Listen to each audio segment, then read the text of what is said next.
प्रकृति के नैसर्गिक सौंदर्य और धार्मिक आस्था का अद्वितीय संगम है गुप्त गोदावरी। गंगा गुप्त गोदावरी बसत जहां सुर सिद्ध, सेवा प्रेम प्रतीत सो प्रकट मिले नवनिध। चित्रकूट अपने आप में ही एक प्रसिद्ध तीर्थ है। त्रेता युग में अपने 14 वर्षों के वनवास के समय भगवान श्री राम जी अपनी पत्नी एवं भाई समेत चित्रकूट के इन जंगलों में आए थे। उत्तर प्रदेश व मध्य प्रदेश की सीमा में स्थित चित्रकूट अनेक धार्मिक तीर्थ स्थलों से भरा हुआ है और आज हम देखेंगे गुप्त गोदावरी की यात्रा। गोदावरी नदी का नाम लेने पर महाराष्ट्र के त्र्यंबकेश्वर का नाम सामने आता है, पर गुप्त गोदावरी की यात्रा काफी रहस्यमयी है।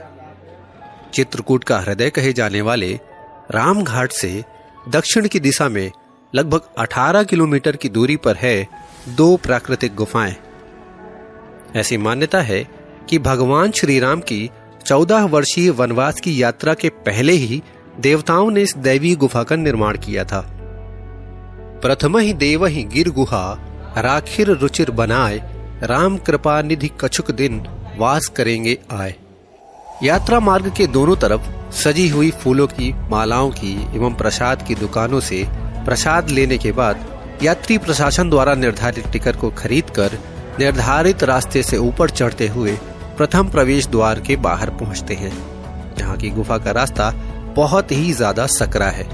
यहाँ से नीचे उतरकर अंदर की ओर जाने पर आप अचानक एक नई दुनिया में प्रवेश कर जाते हैं और आपको अनुभव होता है कि वाकई ये कोई दैवी और सिद्ध जगह है। लोगों की ऐसी मान्यता है कि ये गुफाएं लगभग 9.5 लाख वर्ष पुरानी हैं। अमर नाग किन्नर दिसपाला, चित्रकूट आए तेहि काला, राम प्रणाम कीन सब काहू, मुदित देव लहि लोचन लाहू। राम दरबार में आगे की तरफ सुइया माता जी की प्रतिमा है, जहाँ से आगे आने पर सीता कुंड के दर्शन होते हैं। कहा जाता है कि यहाँ माता सीता स्नान किया करती थी। इस कुंड से आगे आने पर धनुष के आकार की एक प्राकृतिक कुंड है, जहाँ से गोदावरी नदी गुप्त रूप से प्रकट होती है। सैलानी और दर्शनार्थी यहाँ आगे आते हैं और आगे की तरफ इन्हें मिलता है खटखटा चोर। ऐसी लोकोक्ति है कि वनवास काल में माता सीता जी के वस्त्रों को चुराते हुए मयंग राक्षस भागा था। इसे लक्ष्मण जी ने यहाँ मार डाला था।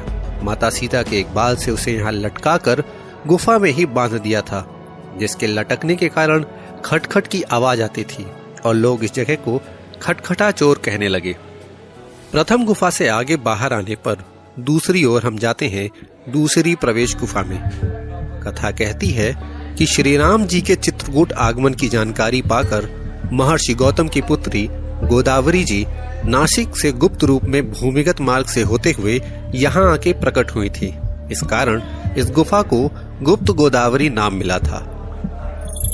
पथरीली चट्टानों की सकरी गुफा में घुटनों तक के पानी में आगे चलते हुए भक्त ईश्वरीय आस्था के साथ व प्राकृतिक नैसर्गिक सौंदर्य का आनंद लेते हुए भगवान का जाप करते जाते हैं।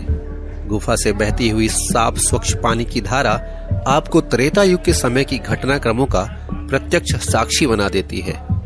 आश्चर्य और कौतूहल के विचारों से भरे हुए भक्त आगे चलकर गुप्त गोदावरी उद्गम कुंड के पास दर्शन के लिए पहुंचते हैं और लगभग 9.5 लाख वर्ष पुरानी इस गुफा से बाहर की ओर आने के लिए एक दूसरे घुमावदार रास्ते से होते हुए बाहर की तरफ आते हैं।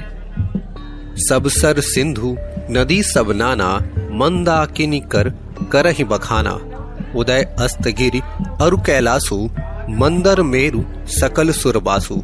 सारे तालाब, समुद्र, नदियां और अनेकों नद सभी मंदाकिनी नदी की प्रशंसा करते हैं। उदयाचल, अस्ताचल, कैलाश, मंदराचल और सुमेध आदि जो सब देवताओं के रहने के स्नान है, वे सभी इस मंदाकिनी नदी की प्रशंसा करते हैं। बाहर बहती हुई गुप्त गोदावरी नदी की जलधारा कई कुंडों से होते हुए आगे जाकर वापस लुप्त हो जाती है। परम रम्य इस तीर्थ पर अति ही सुलभ विशाल, राजत 2 सुंदर गुफा, सुनो उन्हीं का हाल। प्रकृति और आध्यात्म के साथ साथ अपने ईश्वरीय महत्ता के कारण गुप्त गोदावरी धाम चित्रकूट के प्रसिद्ध पर्यटन स्थलों में श्रेष्ठ माना जाता है। हर साल विशिष्ट उत्सवों, त्योहारों के साथ साथ व्रत साधना तिथियों में यहाँ श्रद्धालुओं की बड़ी बड़ी मंडलियां आती हैं। गुप्त गोदावरी की दर्शन यात्रा अगर अच्छी लगे तो वीडियो को लाइक करके सभी के साथ शेयर जरूर कीजिए। अगर आपको यात्रा पसंद आई तो अपने विचार और सुझाव कमेंट बॉक्स में जरूर लिखिएगा। हमें आपके कमेंट का इंतजार रहेगा।